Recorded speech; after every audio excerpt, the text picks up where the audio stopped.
So your loved one's in a cult. Maybe. How can you really tell? Well, unfortunately, it is not so cut and dry, but Dr. Stephen Hassan has developed a model called the BITE model that can help you see how many of the characteristics of your group or your loved one's group overlap with the characteristics of a cult. For you psychologists out there or amateur psychologists out there, you know that this is how they diagnose mental illness on an individual level. They listen to your symptoms, and if you check off, let's say, 5 of 7 boxes of a particular mental illness, then they say, okay, you have this, and they diagnose you. It's not like they run a blood test, unfortunately. It's not like if you have a physical illness. Now, in this video, we're going to go into the BITE model. We will go through some very fair criticisms of that model. And finally, we will address the elephant in the room, which, hey, isn't social media just rampant with cults by this definition? Yes. Yes, it is. But those are usually easier to escape than the in-person cults. We'll go into all of that. First, pull up a chair, call your kids over. What is the BITE model? It's an easy to remember acronym, which helps. BITE stands for behavioral control, informational control, thought control, and emotional control. This model has been introduced by Dr. Stephen Hassan. He was in the Moonies, also known as the Unification Church, but he left, got his PhD in psychology, and now works as a cult researcher and deprogrammer. He's also got a YouTube you can check out. This is the model you can use to consult to see if your group is in a cult. But how complete is it? We'll break it down. Let us review this chart that is available on his website. I've linked it at the bottom, and it gives examples of each kind of behavioral control. Now, they range from passive aggressive to pretty extreme. Now, Stephen Hassan's YouTube is called The Influence Continuum, where he lays out that all groups exert some kind of control, or else it's not a group. That continuum can be simple gatekeeping on one end to violence on the other. And yes, most groups will tick off a few of these boxes, but only dangerous cults will tick off a lot of these boxes. Okay, so let's look at these behavioral controls. Regulate individuals' physical reality, dictate where, how, and with whom the member lives and associates, when, how, or with whom the member has sex, controls types of clothing and hairstyles, regulates diet, food and drink, hunger and fasting, manipulation and deprivation of sleep, financial exploitation, manipulation or dependence, restrict leisure, entertainment, vacation time, major time spent with group indoctrination and rituals and or including the internet, permission required for major decisions, rewards and punishments used to modify behaviors, both positive and negative, discourage individualism, encourage groupthink, impose rigid rules and regulations, punish disobedience by beating and torture, burning, cutting, rape, or tattooing and branding, threaten to harm family and friends, force individuals to rape or be raped. That's really extreme. Encourage and engage in corporal punishment, instill dependency and obedience, kidnapping, beating, torture, rape, separation of families, imprisonment, murder. Someone commented on one of my videos one time that gang culture and cults overlap. And yes, they absolutely do. That was a top tier observation. They suggested I do a video, and I might still do a video on that. And I am so happy that Gen Z seems to be turning away from the street life, because it does have the characteristics of a death cult, as you can see from this list. In many abusive relationships, like domestic violence relationship, check off a lot of these boxes. And yes, there are family cults as well. It doesn't have to be the Moonies. It doesn't have to be this major thing to be a cult. A controlling man can have a cult with just his wives and children. We have seen that a lot. I think we can all agree that these actions are completely unacceptable. If you disagree, you are more than welcome to turn yourself into the FBI, because no one should ever try to threaten or control another person, control their day-to-day activities so closely. Violence is just out of the question in normal society. Separating families, it's just nuts, but it's common in cults. Now, next up, let's look at the criteria for information control. This is where it gets less cut and dry. Okay, deception. Deliberately withholding information, distort information to make it more acceptable, systematically lie to the cult members. Yeah, all of that looks like a person caught in an algorithm bubble, unfortunately. Minimize or discourage access to non-cult sources of information, including internet, TV, radio, books, articles, newspapers, magazines, media. Critical information. Former members. This is suppressive persons. Keep members busy so they don't have time to think and investigate. Control through cell phones with texting, calls, internet tracking. Compartmentalize information into outsider versus insider doctrines. Ensure that information is not freely accessible. Control information at different levels and missions within the group. Allow only leadership to decide who needs to know what and when. Okay, so that section, that is definitely different from what we see online in our phones. That's different. Encourage spying on other members. Impose a buddy system to monitor and control members. Report deviant thoughts, feelings, and actions to leadership. Ensure that individual behavior is monitored by groups. Okay, now let's get back to the stuff that we see all of the time. Extensive use of cult-generated information and propaganda, including newsletters, magazines, journals, audio tapes, videotapes, YouTube, movies, and other media. Misquoting statements or using them out of context from non-cult sources. So all of that kind of seems like the online information space, but this next one is strange, definitely outside of the norm. Unethical use of confession, information about sins used to disrupt or dissolve identity boundaries, withholding forgiveness or absolution, manipulation of memory, possible false memories. Now, unfortunately, we see a lot of these same cult tactics with these modern online psyops campaigns. Funny world we get to live in, huh? Now, this is part of social engineering that anyone with a sociology textbook and a bot farm can implement. Now, it has never been easier for a single person or small group of people who are motivated to sow chaos. Also, it's manipulative and it's wrong and it's a cult tactic. And we'll come back to that later in this video. What we have covered in in-person cults is this buddy system thing. We've covered that in Heaven's Gate and others. The leadership cannot watch everybody, so they assign you a friend to keep track of you. And we see cults keeping members so busy that they don't have time to think and investigate, like Fellowship of Friends. They use sleep deprivation as well. And we see discouraging access to former members from Scientology. They call them suppressive persons. Now, next up is thought control. This is the criteria from Hassan's model. This stuff is basic indoctrination, and you will recognize it from your life, especially if you went to university or if you follow the news from one particular political party. Require members to internalize the group's doctrine as truth, adopting the group's map of reality as reality, instill black and white thinking, decide between good versus evil, organize people into us versus them, insider versus outsider, change a person's name and identity. Yep. Use of loaded language and cliches which constrict knowledge, stop critical thoughts, and reduce complexities into platitudinous buzzwords. Now, this is one we harp on a lot on this channel because many people are simply incapable or unwilling to think beyond slogans and cliches. Now, most people will be taken in by them initially, but some will be able to break that spell. Check out that video we did on how they brainwash you. That was a very important video. We went over Hannah Arendt's coverage of Adolf Eichmann, the trial. It was Eichmann in Jerusalem is the book. He was a Nazi, and she noticed that when pressed, he simply fell back on Nazi slogans. But those slogans, they are vague and they play on emotions. Slogans and talking points are not the same thing. A talking point is an actual argument, and it's often backed up by statistics. A slogan is like a verbal jingle. It's a catchphrase. It sounds good, but it doesn't come with any facts. It's more marketing than debate. MAGA is the most powerful slogan of our day. Immigration drives down wages is the talking point. Encourage only good and proper thought. New age toxic positivity, I am looking squarely at you. Hypnotic techniques are used to alter mental states, undermine critical thinking, and even age-regress members. Now, unfortunately, this can be done very easily with film, television, music, and YouTube.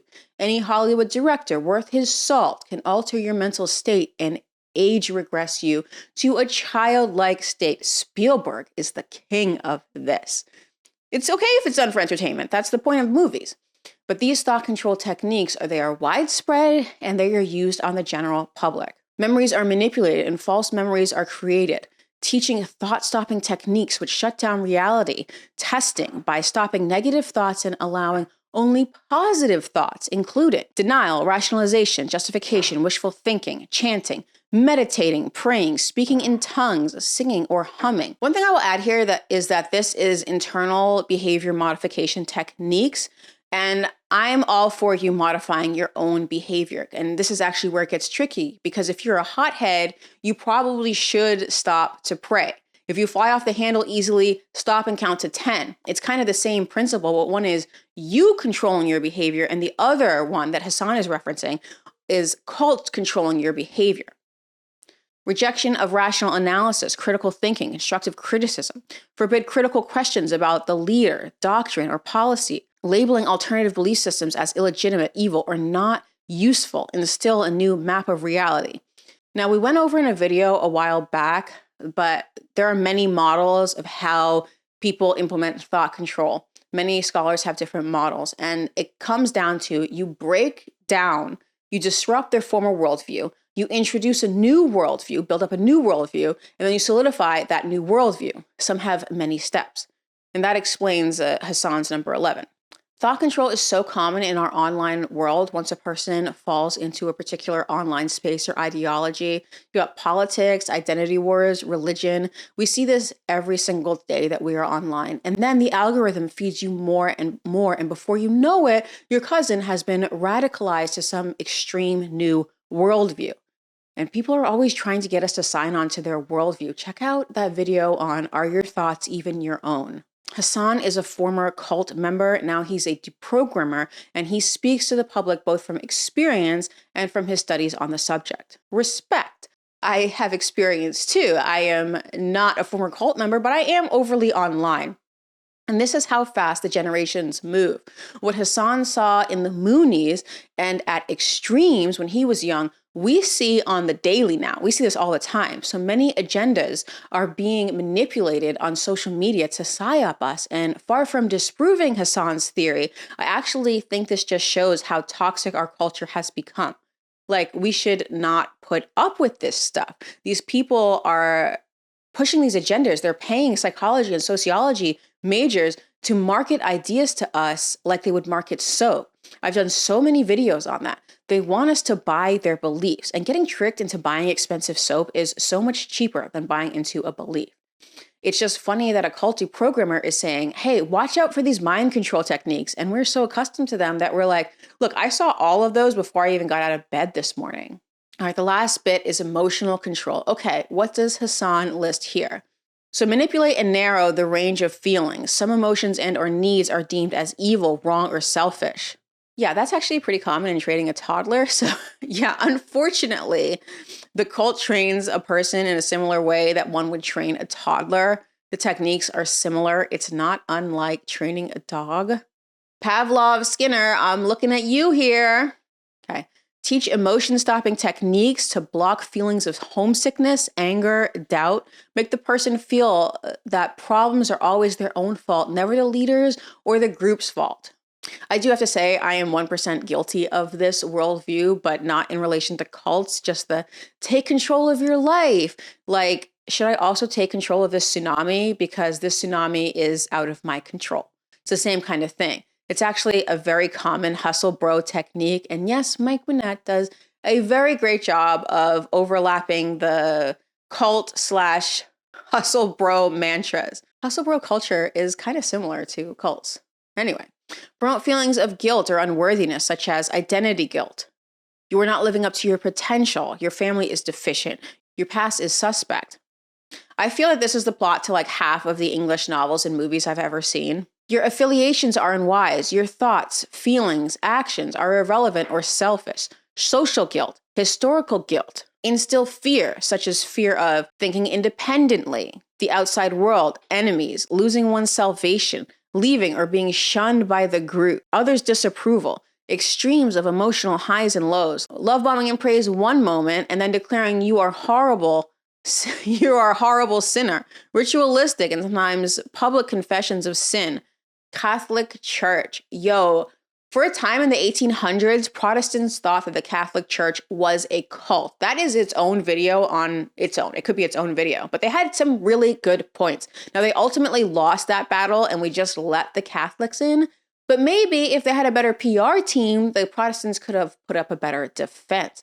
Now we're like, but it's just a religion. We shouldn't be so judgmental. But you asked Jedediah in upstate New York in 1815, and it's those Catholics are crazy. And you know what? So are the Mormons. Get all of them out of here. Has Jedediah been proven right by history? Put that in the comments. All right, moving on. Phobia indoctrination. Inculcating irrational fears about leaving the group or questioning the leader's authority. No happiness or fulfillment possible outside of the group. Terrible consequences if you leave. Hell, demon possession, incurable diseases, accidents, suicide, insanity, 10,000 reincarnations, etc. Shunning of those who leave, fear of being rejected by friends and family. Never a legitimate reason to leave. Those who leave are weak, undisciplined, unspiritual, worldly, brainwashed by family or counselor, or seduced by money, sex, or rock and roll. Threats of harm to ex-member and family. Okay, so that's what it is. So the biggest criticism of Bite is this just describing culture? We've heard a lot of cult leaders say this, like, cult is just short for culture. Cult and culture are the same thing. Yeah. But don't most cultures do this? It's a yes and no. And I think what's really outside the norm is the behavioral controls. The rest, unfortunately, is just too common now. But physically imposing one's will on another is unacceptable in modern Western society. And let's understand that we went through a lot of social revolutions to ensure that we as individuals don't have to submit to this level of physical control from anybody else. We had the abolition and the civil rights movement so that Black people don't have to submit to others.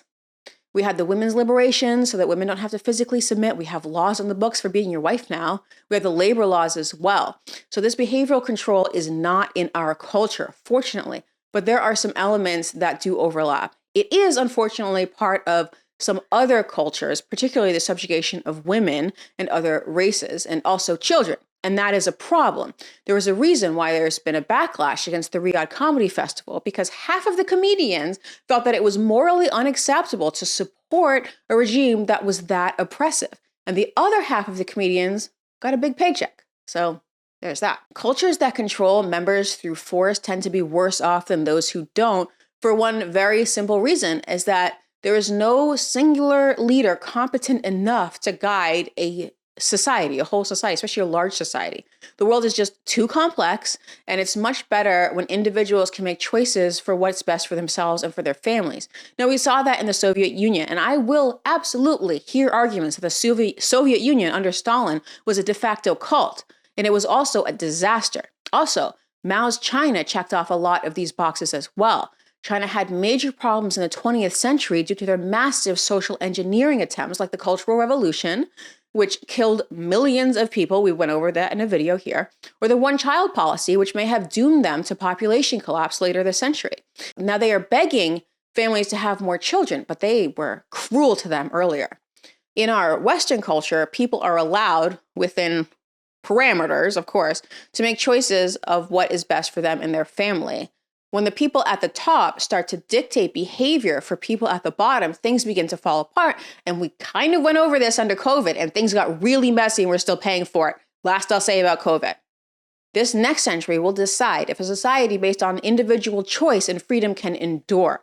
That's another video entirely. But when people say a cult is just culture, maybe a twisted culture that is doomed to collapse under the arrogance of its leaders and bad actors, but not any culture you'd want to live in. The culture you want to live in does not follow the Bite model.